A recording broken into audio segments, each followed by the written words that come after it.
Hello and welcome to History and Film. I'm Rich Simmons. A common theme along our journey here is how historical changes take a long time.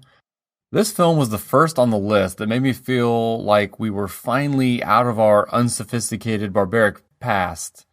No more dark, dank medieval times, but a more modern world full of culture and light. Part of that is just in the tone of our movie today, but it also highlights the significance of the Renaissance that we began discussing last month with The Agony and the Ecstasy. This also may be the first film on our journey that deals with female empowerment. Sure, we've had strong women like Joan of Arc and Eleanor of Aquitaine, but their stories didn't focus on the larger role of women in society as pointedly as Dangerous Beauty does.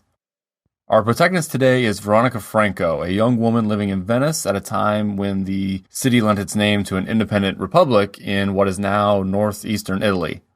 Now her Wikipedia page is fairly short, and the movie is based on a book that was written about her in 1992 called The Honest Courtesan by Margaret Rosenthal, which, as it appears to be classified as nonfiction, I'm sure I can safely assume she did her research, more than I have for sure.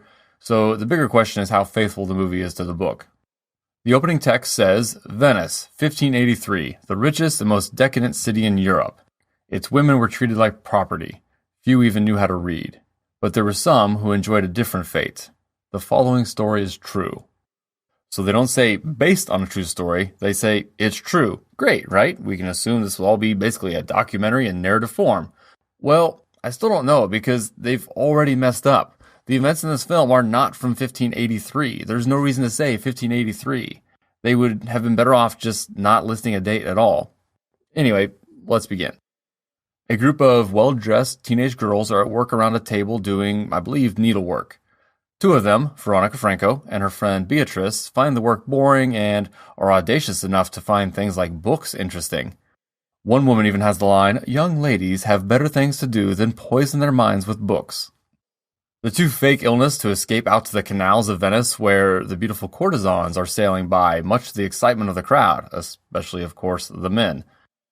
It took me a bit to realize where I'd seen her before, but the actress playing Veronica is Catherine McCormack, who played William Wallace's wife in Braveheart.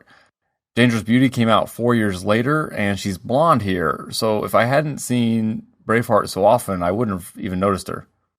One of the young men carousing with the courtesans is Beatrice's brother Marco, played by Rufus Sewell, who we saw playing the villain in A Knight's Tale. The impression we get here is that he's been away for a few years, and while Veronica has long been smitten with him, the last time he was in Venice, she was too young to attract his attention. Now she's a young woman, and the two are quickly all over each other. But the big wrinkle comes with Venice's views of marriage at the time. Marrying for love is not a thing. Marco's family is much higher in the social order, and he knows he will have to make a political alliance through his marriage for the good of Venice. Veronica is devastated and seems unwilling to forgive him. He hadn't meant to be hurtful, he does care for her, but insists it's out of his control. And it's easy for us to forget today that the idea of marrying for love is a relatively new thing for humans. Marco's father even warns his son when he sees the two together. Marriage isn't romantic, he chastises. So, here the movie takes a rather abrupt turn. Veronica's mother basically says, well, if you can't marry Marco, just become a prostitute. The overall tone of the film is relatively comedic, but this still comes out of nowhere and seems to be given as an option only because the real life Veronica was a courtesan and they had to get there somehow, not because that was the natural next step in the movie's narrative. In reality, Veronica was probably raised to be a courtesan from a much younger age as a way to attract a husband from a higher status. And indeed, she was married and had her first kid by the age of 18, though the marriage didn't last. But again, all that's not in this film. Anyway, so we get a movie montage of her mother, who had been a courtesan herself, teaching Veronica to be a sophisticated courtesan. There were two types of courtesans in Venice during the Renaissance, those simply offering their bodies down by the canals, and the higher class who were expected to be as intellectually stimulating to their clients as they were sexually. Veronica is very reluctant to enter this life until her mom takes her to a library and notes that courtesans are the most educated women in the world. After the montage, she gets to work and goes on her first date. She runs into Marco while out with another guy and gives him the cold shoulder. It all seems odd. I thought the whole reason she became a courtesan was it was the one way she could further her relationship with Marco, since she would never be allowed to marry him, but now she refuses to book him as a client. It seems a bit of her wanting to hurt him after he hurt her kind of thing. Veronica quickly becomes the most popular courtesan in Venice. She's the smartest and the prettiest. She gets into a poetry slam battle with Marco's cousin, played by Oliver Platt, and her success further solidifies her reputation. Marco does get married to a woman his dad arranged for him. I don't think he even met her until the wedding. She's actually played by a young Naomi Watts, 3 years before her breakout role in Mulholland Drive. To make her the counter to Veronica in the film, she's very dull, both intellectually and sexually. She says her job is to be a good wife and provide sons, and she doesn't seem interested in being a person outside of filling those two roles. Marco's uncle publishes a book of Veronica's poetry. She was a published poet in real life. And a drunk and jealous Oliver Platt says it's just because she's a whore. They have another poetry battle with swords. It starts out playful enough, but turns earnestly violent and ends with Platt's character punching Veronica in the face. Marco comes to her defense, and the two finally give in to their feelings for each other and sleep together for the first time. He suggests that he could just support her and keep her as a permanent mistress, but she refuses, saying he would eventually tire of her. We get word in the city of a pending military conflict against the Turks over the island of Cyprus. This conflict helps us correctly place the movie in our timeline. The Fourth Ottoman-Venetian War was from 1570 to 1573. So again, I really don't know why the movie tries to place us in 1583. Cyprus lies just south of Anatolia in the eastern part of the Mediterranean Sea. So geographically, it seems a logical part of the Turkish Ottoman Empire, but the Venetians have controlled it for 100 years at this point, and it's their outpost for trade with the East. Venice is worried about the might of the Ottoman Navy and says their only hope is to convince King Henry III of France to contribute ships to their cause, or all is lost. When Henry visits, the nobles of the city pressure Veronica into seducing the king to get him to provide the ships they need. It works, and of course, Marco is jealous. She says she was only doing her duty, just as he does when trying to father children with his wife. They've been seeing a lot of each other recently, and both their families are warning them against getting too attached to each other. Marco goes off to fight in the war, where the French ships make all the difference. Now, here we have deviated from the historical record. Venice and its allies did defeat a strong Ottoman navy, but France wasn't a significant player in the victory. Also, the Ottomans quickly bounced back, and Venice ultimately had to give up control of Cyprus. But the inclusion of Henry III wasn't out of nowhere. It is believed Veronica did have the French king as a client briefly, but it likely wasn't tied to this war effort. Veronica's friend from the beginning, Beatrice, asked her to train her young daughter to be a courtesan when she comes of age.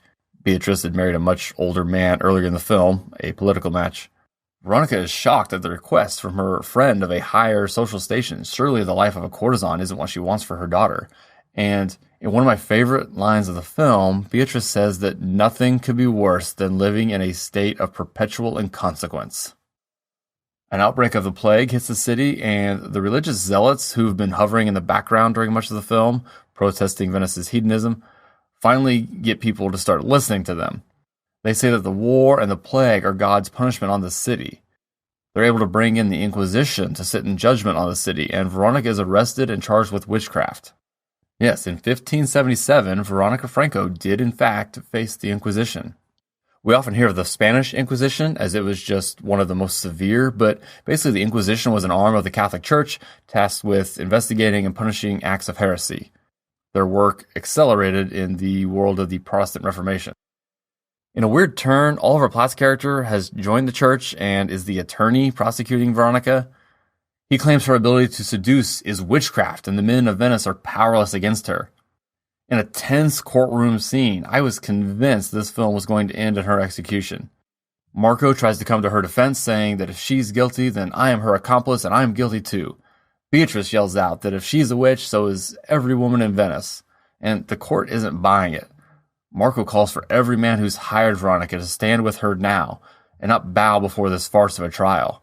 He just gets silence in return.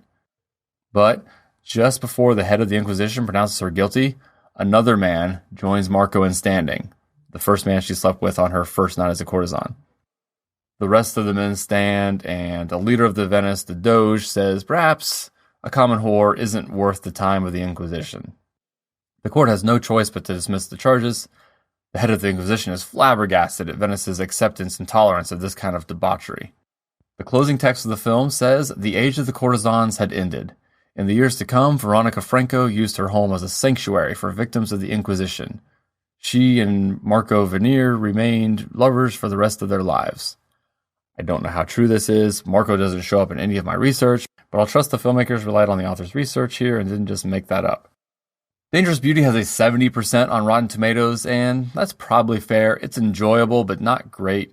It's very uneven. It has R-rated sex scenes in what otherwise feels like a PG romantic comedy. I think it's well cast, but the writing is just really weak, to the point that you feel bad for the actors. Oliver Platt stands out as particularly bad here, but I don't think it's his fault, just poor writing and directing. A little more briefly on Henry III of France. He wasn't the king of France until 1574, so after the Venetian War against the Ottoman Empire had already ended. He was the fourth son of Henry II and brother to Charles IX, who was king during the Bartholomew Days massacre we discussed last week. Henry fathered no children and was the last of the French house of Valois. Rumors about his sexuality date back to his lifetime, though nothing concrete. The movie today hints that during his encounter with Veronica, she may not be able to provide him with what he wants, and then the next morning shows him walking gingerly after his night with her. A little word origin for us. Courtesan is related to court itself. As marriage wasn't for love back in the day, kings and queens might often find love and companionship with others at court. Then some might be trained specifically to serve those at court. Courtesans. This is also tied into the modern usage of courtship, or to court someone romantically. Elsewhere in the world around this time, Ivan the Terrible's Massacre of Novgorod, which the film we watched conveniently ended before, was in 1570, the same year the Fourth Ottoman-Venetian War began. Also that year, Pope Pius V issued a papal bull excommunicating all those who obeyed Elizabeth I of England. Remember that her father founded the Church of England, and her sister Mary tried to bring Catholicism back before Elizabeth returned the country again to Protestantism. In 1577, the same year as Veronica's trial, Sir Francis Drake begins his trip to circumnavigate the earth. Veronica Franco died in 1591, the same year that some believe William Shakespeare may have begun to write his most famous play, Romeo and Juliet. And that's where we're headed next week. Another romance starring perhaps the most iconic writer in the history of the world, with the 1998 Oscar winner for Best Picture, Shakespeare in Love.